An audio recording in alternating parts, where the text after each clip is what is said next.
Hey there everyone, and welcome back to SiritsoD, where we're gonna look at Radagast the Brown. Yes, this actually is a request I got here, and as you all know, this is an enchanter class. So let's get right down to him, what kind of character this is. I gotta be honest, Radagast is not one of my favorite guardians. I basically kept away from him because he's never been my playing style, but because of the request, I have been beating myself to death to actually get a grips around him. And I gotta say, after that immensely torture, I actually like him a lot more. And I'm gonna tell you how I play him and how he should be played. So let's get right down to his... Well, should we talk about his skills so we can get down to those so you will understand about each and every one of them. The first of his many skills is called Vibrant Glide. Well, I think it's Vibrant Glide. What? We'll see about it. You can correct me if I'm wrong about that. Vibrant Glide, I'll call it. It's an area effect that doesn't do any damage, but actually boosts up your allies' attack speed from 16 to 30%. It's okay, that's okay, but what is the gold with this ability is actually that it reduces controlling effect by 20 to up to 60% for each second you're in the area. Now, this is a great thing to have in a team fight, anything like that. Or if you're expecting someone to come up and stun you or anything like that. Toss it out and they will just... You have much easier time to get away from it. Fear and everything. All those kind of abilities will suddenly be reduced to almost nothing. So this is a very good area effect that should be used up against in a tower when you're going to increase attack speed, or to surprise enemies by laying out, getting the extra boost of attack speed. And at the same time, be prepared to get out any strongholds of stun or fear effects, anything. That's how it should be used. And you can see I'm using it there to clear out soldiers pretty fast to give that a little extra attack speed. That's how it should be basically be used for. But think about how you're using it. It's a very good ability for team fights. As for the next one, is called Blackbird's Song. Yes, the blackbirds are gonna sing to your death. Or more likely, they are going to do true damage to you. In that, it lays out a small, I like to say, a tornado that lasts for 4 seconds. While in that 4 seconds, it does 16 to 15 true damage, as you see here, very nicely. While that thing is up there and enemy guardians in there, they are getting blind. So long shooters like Legolas, Haldir, and Keely won't be able to hit you. Now this is a great poking tool. If you see enemies just laying there behind the tower, just toss that thing out to do some little damage, poke to them, irritate the living hell out of them. It's very good to do that. It's not a killer move or anything like that. You can get enemies with it when they're running away or something like that. It does do good damage and it's true damage, so it always does good damage in that sentence. But that it blinds is any strikers, long-range strikers, a nightmare. Anyone with long range will hate this one. This is an ability you should abuse like hell. Toss it out as much as you can. Clear out areas. It's not a soldier killer, but it really helps sometimes to create a wall. It's a little similar to Wolfram's special ability, as you saw there, tossing that out. Kind of like that tornado, but it's not stopping anything like that. But many players don't go through it or anything like that, so it's good at holding back. A very good poking tool. Remember that, poking the hell out of it with that one. For his third one, it's called Whispering Leaves. Now that sounds like a gentle healing ability. No, it's actually his killing move. This is the ability you should use to finish off an opponent. It basically does 16 to 117 ability damage. And it has a pretty good long range. It's linear and it's not a tracking move or anything like that. So even though you hit them while they're in the area, it's not guaranteed it's going to hit. You need to hit them while in the area. But it does great damage. Plus, it actually silences the enemy for 0.8 seconds.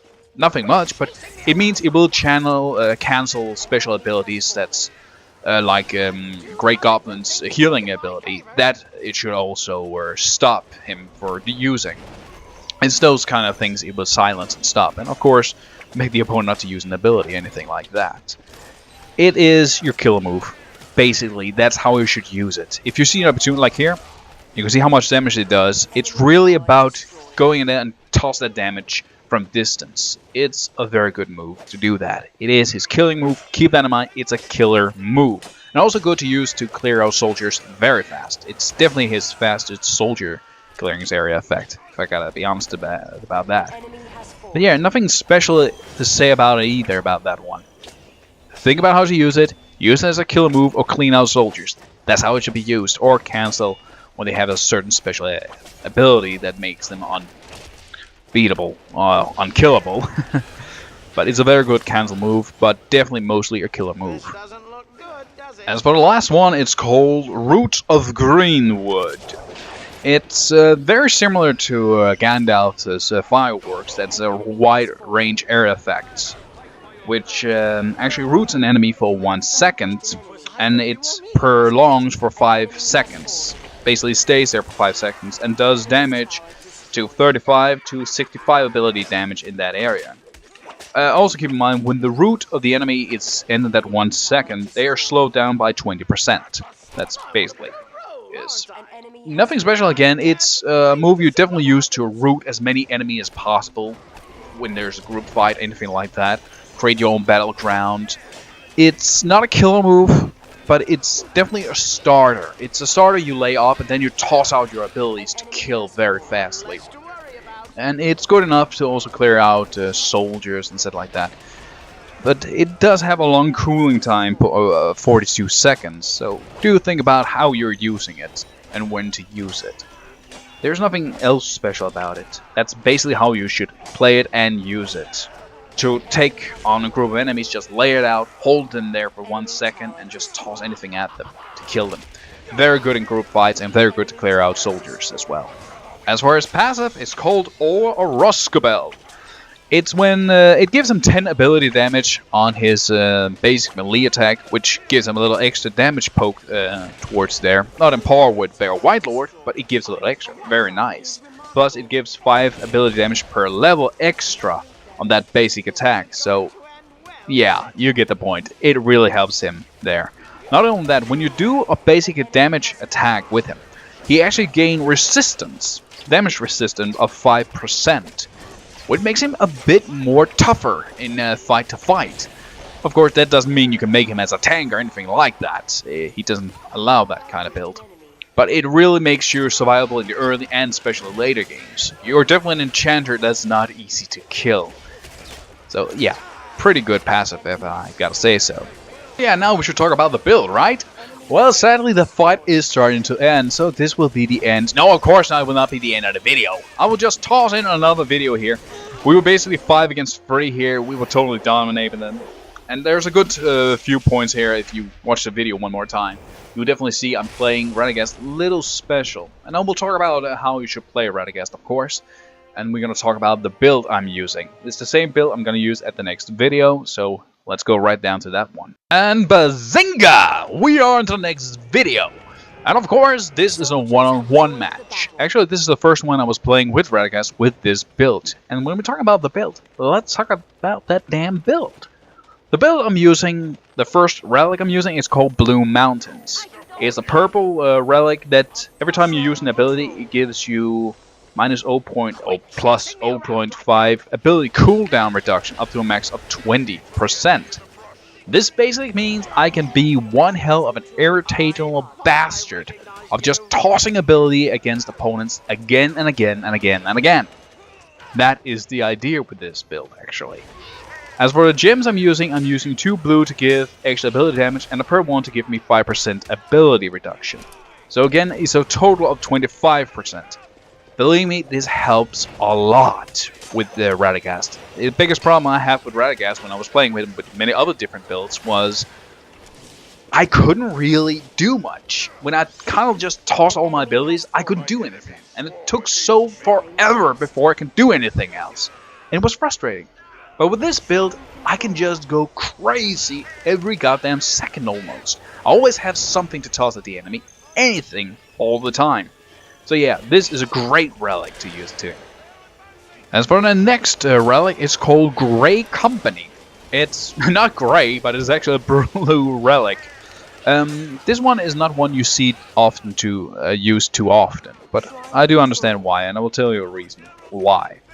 But when this is activated, each time you kill an soldier, guardian, anything like that, you get plus 13 ability power and 13 max health on top of that. And this stacks up to 15 times.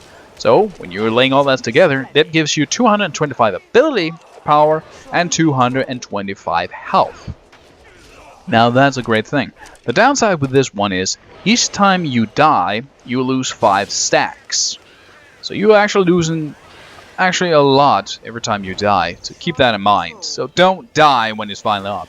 And the problem here in this PVC version, console version, you can't really see how much you actually have. So keep an eye on your health, see how maximum you get and stuff like that. But the great thing and the reason why I'm using this relic for Radagast is because of his passive. Remember, when he does a basic attack against an enemy guardian, he gets plus 5 ability resistance and basic resistance to him. So this means he can take a bit more abuse and can do a bit more back again without being sacrificed to have an only ability power build. Because again, Radagast is not that kind of guy. You need to think of Radagast as not as a typical enchanter. Many of the enchanters in this game can actually take on a group of enemies with ease or one-on-one sometimes like Gandalf can do. But he's much more of a supporter slash poker. Not the poker game, but a poker. Just poking enemies from afar. He's really that kind of guy. You really need to think about is, okay, you're hiding behind the tower, I'm just going to toss this, I'm going to do that, I'm just going to irritate the living hell out of you. Oh, I'm going to root you for 1 second and slow you down. I'm going to keep you away, holding this line here, and just trolling the enemy. Really, you just need to troll. The downside with Radagast is he needs support. He can hold enemies off, but he can't really kill. He only has one good move to kill with. And without a good support or anything like that, Radagast will fail in the long run. One match I did, sorry I didn't record it, but I was playing Radagast and I'm against an Elrond and a Runsec. 2 tacticians. That shouldn't be that much of a problem, right? They don't do any much damage. But I just had one problem. I could hold a line, but I could never kill them. Even though I was maxed out at 14, had everything, I couldn't do a damn squat against them. I lost the match in the end because I only had allies with me. So I hadn't anyone to attack with. That is Radagast's biggest problem. If you don't have a supporter with you, someone to attack, someone to go in to do the final kill, you are going to lose in the end. Don't rely too much on those damn bots. Don't expect anything like that. But let's talk a bit about this match, shall we? As you can see, I'm getting my ass kicked here, but do I survive? Do I? Oh, just barely and got the kill at the same time. But as you can see how I've been playing throughout this match, I've just been poking him, attacking him when he was coming out at me. Hildefons against Radagast isn't really that dangerous. Radagast has an easy time enough to fight Hildefons with ease. As you can see, I'm just keeping my distance. The great thing about Eowyn's AI bot is that it will always heal you when you're coming close, so you can always expect it. And you see I'm using this black singing birds, and I'm using the long range there to do some serious damage, and I'm tossing out now the air effect that gives me an increased attack speed. Very good to use against the towers, just hammering it down. And of course I will not show the entire match because my opponent of course quits, and then there's not really anything to talk about. What else is going to happen there? And we do that to do some little damage on the soldiers. Hildefons returns and we go crazy on him. I lay out the area, rooting him for 1 second, and just takes it out like that. That's how you should use it. The great thing about there, Eowyn, they're doing some serious damage and always holding him off. I'm doing the damage, I'm tossing out, I'm just tossing everything I have. As you can see, I'm just tossing everywhere where I can do. Because that's basically how I should be doing. And I'm supporting as much as I can. Of course, looking out my flank, because there we suddenly have Gollum behind us. And the Warframe tosses that up, but we are still holding out, we're still holding it, no problem. I'm going for Wolfram, no problem. Again, as you can see, his basic attack is very good damage. Of course, remember, again, not powerful. And he tries to blow me to bits, but not gonna work, my friend, not gonna work. I'm too high for you to handle. And I rode him try, but I misses there. And just pushing forward. Trying to see if there was a monster I could get some extra experience of, but hiding him, just tossing him, poking him to irritate him. As you can see, that's basically how I'm doing. I'm not trying to go and do some hits in the tower or anything like that. I'm waiting for a right opportunity to do that. Keep that in mind. Wait for right opportunities. Don't go in there by yourself when there's guardians as well. I have the area effect there. Give me increased attack speed. Oh, so you're trying to do that. Let's do a hit. Oh, I'm rooting at him again, trying, but I couldn't get him. A good example right there. The problem with Radagast is he has no good stunning, not long enough root, or not strong enough slowdown.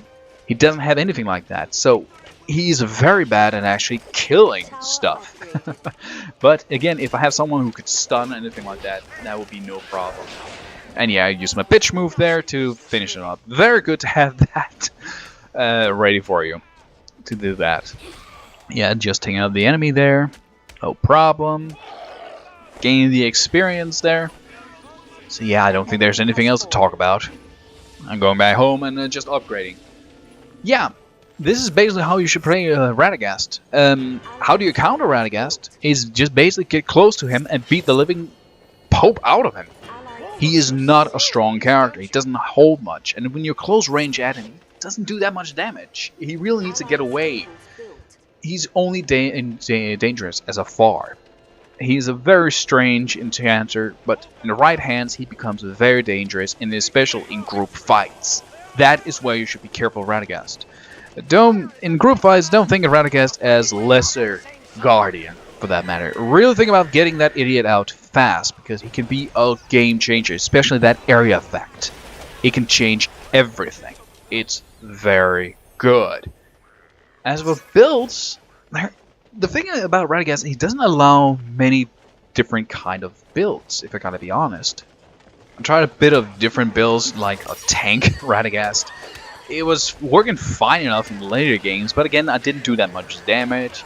An AP build, yeah, because of his killer move, the Whispering Leaves, that does so much great damage, it's basically his only thing he can use to kill. It's really the only thing that can grant such a powerful boost. But an AP build, Radagast works if you have a team with you, playing with someone. That is where it would definitely work. So go AP with him, no problem, as long as you have someone to play with. Again, because of the area effect there, it gains a good boost from ability power as well. But besides that, really, this build I made here is really, I think, good. I really like it a lot. It really allows me to be much of a bitch and basically do what I want. And yeah, just upgrading there. And there's not really anything else I can think about it. If you're going to try Radagast out, try this build out first, I would recommend. It's a very good build to adapt to, and you can really feel his abilities. But do remember, keep someone at your side, or go around ganking and helping others. Being that troll you're supposed to be with Radagast. You really need to troll the living hell out of people and just cleaning out soldiers and everything like that, as I'm doing here. Just having fun. But yeah, let's say this is it. There's nothing else that can come on my mind I need to tell you about Radagast. So yeah, that's basically it. Please like, dislike, or subscribe to my channel. I will, of course, keep updating with each and every Guardian, and of course continue on with other projects I'm planning on to do here on the channel. Also, besides the Guardians Middle Earth for some given point. But yeah, come with an idea of what other Guardians I should take on. Request anything you would like me to do here. And this is SiritsoD. When something is rotten in the state of Denmark, that is always my rotten opinion. See you guys, and watch out for your towers. Bye bye.